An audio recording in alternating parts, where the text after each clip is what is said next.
Share market में investors अपनी मेहनत की कमाई लगाते हैं, ये भरोसा रखते हुए कि पैसा सेफ रहेगा, कोई धोखाधड़ी नहीं करेगा, कोई पैसा लूट कर भागेगा नहीं।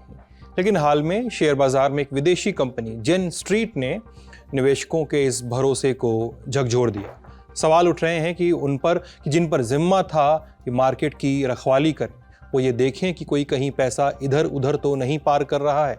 लेकिन सवाल उठने के पीछे कोई तो वजह होगी। वजह है जेन स्ट्रीट केस में नेशनल स्टॉक एक्सचेंज और सेबी, फुल फॉर्म तो आगे बताएंगे ही, उन पर इल्ज़ाम है कि उन्होंने साल भर से ज़्यादा समय लगा दिया जेन स्ट्रीट पे कार्रवाई करने में, और इसके चलते जेन स्ट्रीट ने करोड़ों, क्या कहें अरबों का अवैध फ़ायदा कमाया और इन सब का खामियाजा देश के लाखों इन्वेस्टर्स को भुगतना पड़ा। आज इसी पे बात करेंगे। इसके अलावा शो के आखिर में 8वें वेतन आयोग पर चल रही कयासबाजियों की भी ब्रीफ में चर्चा कर लेंगे। बताएंगे कि सरकारी कर्मचारियों की सैलरी कितनी बढ़ने की संभावना जताई जा रही है। नमस्ते, मैं सिद्धांत और आप देख रहे हैं हमारा रोजाना का फाइनेंशियल बुलेटिन खर्चा पानी।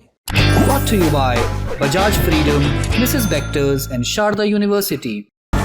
दुनिया की पहली सीएनजी मोटरसाइकिल बजाज फ्रीडम, आजादी आगे बढ़ने की। जुलाई 2025 की शुरुआत में देश के शेयर मार्केट में एक बड़ा कांड सामने आया। इस पूरे विवाद के केंद्र में है अमेरिकन ट्रेडिंग कंपनी जेन स्ट्रीट। इस कंपनी पे आरोप लगा कि इसने कथित तौर पे भारतीय शेयर बाजार में गलत तरीके से करीब 36,500 करोड़ रुपए का मुनाफा कमाया। सब गलत तरीके से।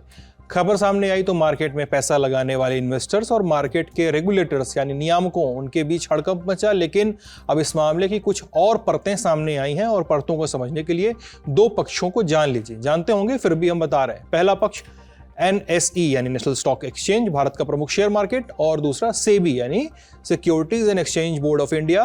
प्रमुख काम भारतीय पूंजी बाजार जैसे कि शेयर मार्केट, स्टॉक ब्रोकर वगैरह पे नजर रखना और जो इन्वेस्टर्स जो पैसा लगाते हैं उनके हितों की रक्षा करना। Mrs. Bector's Cremica Non-Stop Light Jeera Bite Non-Stop Delight। Indian express की जर्नलिस्ट जॉर्ज मैथ्यू की रिपोर्ट के मुताबिक सेबी और NSE को जेन स्ट्रीट पर अमेरिका में हुए एक केस की जानकारी 1 साल पहले यानी 2024 में ही हो चुकी थी। इसके बावजूद इन दोनों ने इस मामले में करीब अगले 1 साल तक देरी की। आगे बढ़ें उसके पहले थोड़ा क्विक रिकैप ताकि मामला समझ में आ जाए। 3 जुलाई 2025 को सेबी ने जेन स्ट्रीट ग्रुप को भारतीय शेयर मार्केट में काम करने से रोका। आरोप की कंपनी ने निफ्टी और बैंक निफ्टी में हेरफेर किया, हजारों करोड़ का हेरफेर। क्या केस है और जेन स्ट्रीट ने ट्रेडिंग कैसे की थी, इसकी पूरी जानकारी हमने कुछ दिनों पहले खर्चा पानी के एक एपिसोड में दी थी। उस एपिसोड का लिंक आपको डिस्क्रिप्शन में मिल जाएगा। अभी के लिए बस इतना बता दें कि ये कंपनी मार्केट खुलने पे भारी मात्रा में शेयर खरीदती, मार्केट के इंडेक्स का प्राइस जो है वो ऊपर चढ़ जाता और फिर कारोबार के आखिरी में कीमतें कम करने के लिए वो इन शेयरों को बेच देती थी। अब वापस आते हैं ताज़ा घटनाक्रम में। एक्सप्रेस की रिपोर्ट में अप्रैल 2024 का जिक्र है। कहा गया है कि इस महीने जेन स्ट्रीट ने न्यूयॉर्क के साउथ डिस्ट्रिक्ट में मिलेनियम मैनेजमेंट और उसके 2 पूर्व ट्रेडर्स यानी डगलस शैडवॉल्ड और डैनियल स्पॉटिसवुड के खिलाफ केस लिखाया।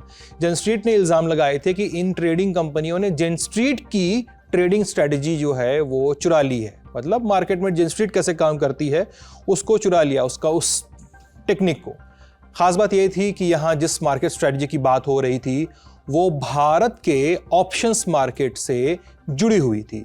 जाहिर सी बात है कि भारत के मार्केट से जुड़ी बात थी, इससे सेबी और NSE को तुरंत चौकन्ना हो जाना चाहिए था, तत्काल जांच शुरू हो जानी चाहिए थी। लेकिन NSE और सेबी को कोई ठोस कार्रवाई करने में 1 साल से ज्यादा का वक्त लगा। सवाल उठता है कि इतना लंबा समय लगा क्यों? रिपोर्ट के मुताबिक सेबी ने अप्रैल 2024 में अपनी जांच शुरू की। लगभग 3 महीने बीतने के बाद जुलाई 2024 में सेबी ने NSE उनसे कहा कि जेन स्ट्रीट के मार्केट कारोबार की वो जांच करें। NSE को ये रिपोर्ट तो समय रहते फाइल कर देनी थी, लेकिन इस रिपोर्ट को दाखिल करने में NSE को 4 महीने लग गए और आखिरकार नवंबर 2024 में NSE ने अपना रिप्लाई फाइल किया।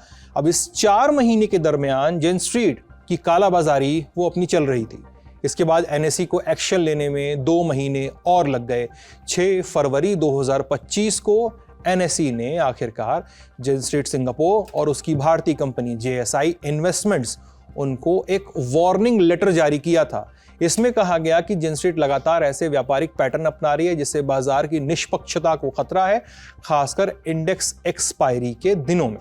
नेशनल स्टॉक एक्सचेंज उन्होंने कहा कि जेन स्ट्रीट इंडेक्स ऑप्शंस में बड़ी डेल्टा पोजीशन ले रही थी और साथ ही कैश और फ्यूचर मार्केट्स में ताबड़तोड़ सौदों के जरिए प्रमुख इंडेक्स शेयरों की कीमतों में हेरफेर कर रही थी। डेल्टा पोजीशन एक तकनीकी शब्द है और खास तौर से ऑप्शंस ट्रेडिंग में इसका इस्तेमाल होता है। ये किसी ऑप्शंस या ऑप्शंस पोर्टफोलियो की कीमत में बदलाव के संकेत का काम करता है। एनएसई ने यह भी कहा था, जो जरूरी बात है, कि ऐसा प्रतीत होता है कि इस हरकत का उद्देश्य इंडेक्स को प्रभावित करना था। ये ऐसी बातें थी जिस पर मार्केट पर नजर बनाए लोगों को तुरंत कार्रवाई करनी चाहिए थी, लेकिन नहीं, एनएसई ने केवल चेतावनी जारी की थी, केवल वार्निंग लेटर, कार्रवाई कुछ भी नहीं। जेन स्ट्रीट बाजार को प्रभावित करती रही लगातार। Where the software engineer meets the talented photographer, the world comes together at Sharda University. अब ये तो हो गई नेशनल स्टॉक एक्सचेंज की बात। मार्केट रेगुलेटर सेबी भी इस मामले में पीछे नहीं। जिस समय ये सारा कुछ घट रहा था उस समय सेबी की चेयरपर्सन थी माधवी पुरी बुच, वही नाम जो राजनीति के केंद्र में रहा और साथ ही हिंडनबर्ग रिसर्च की रिपोर्ट में भी नमूदार हुआ था। नवंबर 2024 में एनएसई ने जो रिपोर्ट पेश की थी उसमें लिखा था कि जेन स्ट्रीट की गतिविधियां धोखाधड़ी और हेरफेर वाली थी। रिपोर्ट में सामने आई थी, इसका मतलब लंबे समय से चल रही होंगी।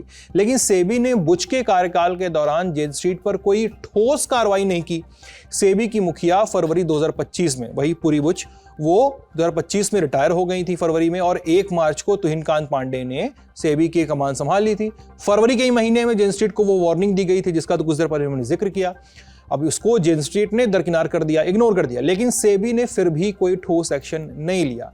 ऐसा लग रहा था कि मानो बस किनारे होकर गतिविधियां देखी जा रही हों। एक मार्केट एक्सपर्ट ने इंडियन एक्सप्रेस से कहा कि सेबी को एनएसई से रिपोर्ट मांगने के लिए जुलाई तक इंतजार नहीं करना चाहिए था, उसे फर्म पर बैन लगाने के लिए तेजी से कदम उठाना चाहिए था।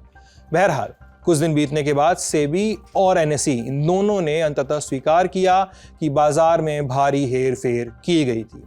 हालांकि इस पूरे समय सेबी संभाल रही माधवी बुच ने एक्शन में देरी के आरोपों का खंडन किया। 8 जुलाई 2025 को उन्होंने अपने एक बयान में, जो जारी बयान है, उसमें उन्होंने कहा कि सेबी ने अप्रैल 2024 तक अपनी जांच शुरू कर दी थी, कई कदम उठाए थे, इनमें जेन स्ट्रीट को कुछ लेन देन बंद करने और मार्केट से दूर रहने का आदेश देना भी शामिल था। उन्होंने आगे कहा कि सेबी ने मामले की गहन जांच के लिए एक टीम भी बनाई थी। लेकिन क्या कुछ असर पड़ा था जेन स्ट्रीट पे? नहीं। जेन स्ट्रीट ने मई 2025 तक अपना हेरा फेरी वाला खेल चालू रखा था। कंपनी फिर से वही सब कर रही थी जो पहले करती रही थी।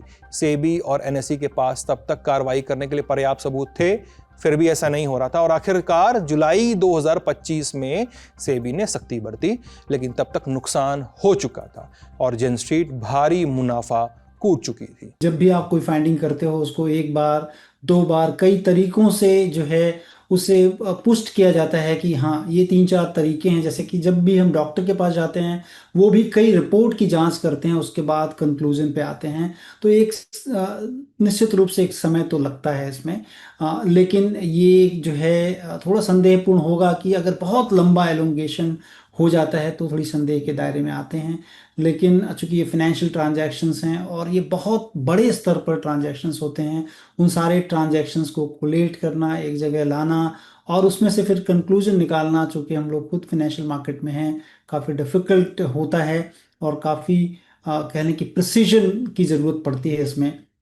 लेकिन हाँ, इस चीज़ को डेफिनेटली अपने टेक्निकल टीम्स को और दुरुस्त किया जा सकता है ताकि जल्दी से जल्दी इस रिपोर्ट्स को लाया जा सके और जिस तरह का भी लॉसेस लोगों को, आम लोगों को हुआ है इससे, क्योंकि अगर आप देखें 1.5-2 साल पहले ही सेबी कह चुकी थी कि डेरिवेटिव सेगमेंट में, वायदे बाजार में जो लोग ट्रेड करते हैं अमूमन जो है वो तकरीबन जो है 10 में से 9 लोग जो है इसमें अपने पैसे को खोते हैं। ये सेबी ने काफ़ी पहले रिपोर्ट दी थी।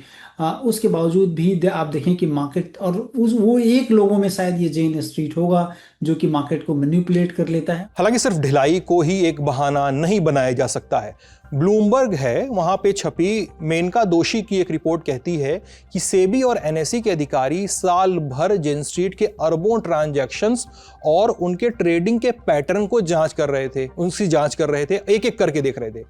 इस टीम ने एक डेट पर फोकस किया था। डेट थी 17 जनवरी 2024 की। इस दिन जेन स्ट्रीट को अपने 2 सालों के कारोबार के दौरान सबसे ज्यादा फायदा हुआ था। सिर्फ इस दिन जेन स्ट्रीट को $86 मिलियन यानी 737 करोड़ रुपए का मुनाफा हुआ था। सेबी और एनएसई ने इस दिन पे फोकस किया, मिनट टू मिनट का डेटा बनाया, जिसके बाद जेन स्ट्रीट पर शिकंजा कसने में मदद मिली थी। जेन स्ट्रीट ने नुकसान कितना पहुंचाया मार्केट को, सवाल यह भी बनता है। इंडियन एक्सप्रेस की एक अन्य रिपोर्ट में बताया गया है कि एनएसई में डेरिवेटिव टर्नओवर में कमी आई है। यह रिपोर्ट एक्सप्रेस के संवाददाता हितेश व्यास की है। रिपोर्ट के मुताबिक एनएसई डेरिवेटिव टर्नओवर में 21% की गिरावट आई है। 3 जुलाई को जेन स्ट्रीट के खिलाफ सेबी के अंतरिम आदेश जारी होने से एक दिन पहले ये 605.23 लाख करोड़ रुपए था। 10 जुलाई 2025 को एनएसई के डेरिवेटिव सेगमेंट में कुल कारोबार 476.39 लाख करोड़ रुपए रहा, जो 21.29% कम है। हालांकि इस पूरी कहानी के केंद्र में जेन स्ट्रीट का कहना है कि उसने कोई गलत प्रैक्टिस नहीं अपनाई है। दावा यह भी कि जेन स्ट्रीट सेबी के फैसले को कोर्ट्स में चैलेंज करेगी। इस खबर पर अपडेट्स आपसे शेयर करते रहेंगे। फिलहाल अगली खबर, केंद्र सरकार के कर्मचारियों और पेंशन भोगियों के लिए एक अच्छी खबर आती दिख रही है। खबर यह है कि 8वें वेतन आयोग में सरकारी कर्मचारियों की सैलरी में 30 से 34% तक की बढ़ोतरी हो सकती है। एम्बिट कैपिटल एक ब्रोकरेज फर्म है, शेयर मार्केट और इन्वेस्टमेंट टिप्स देती है। उन्होंने एक रिपोर्ट छापी है। इसके अनुसार 8वें वेतन आयोग की सिफारिशों के तहत केंद्र सरकार के कर्मचारियों और वेतन भोगियों को, पेंशन भोगियों को ये वृद्धि जो है 30 से 34% की मिल सकती है। इंडिया टुडे में छपी एक रिपोर्ट के मुताबिक 8वें वेतन आयोग का फायदा करीब 1,11,00,000 सरकारी कर्मचारियों को मिलेगा। इसमें 44 लाख केंद्र सरकार के कर्मचारी और करीब 68 लाख पेंशन भोगी हैं। ये वेतन आयोग वित्त वर्ष 2026-27 से लागू होने की उम्मीद जताई जा रही है।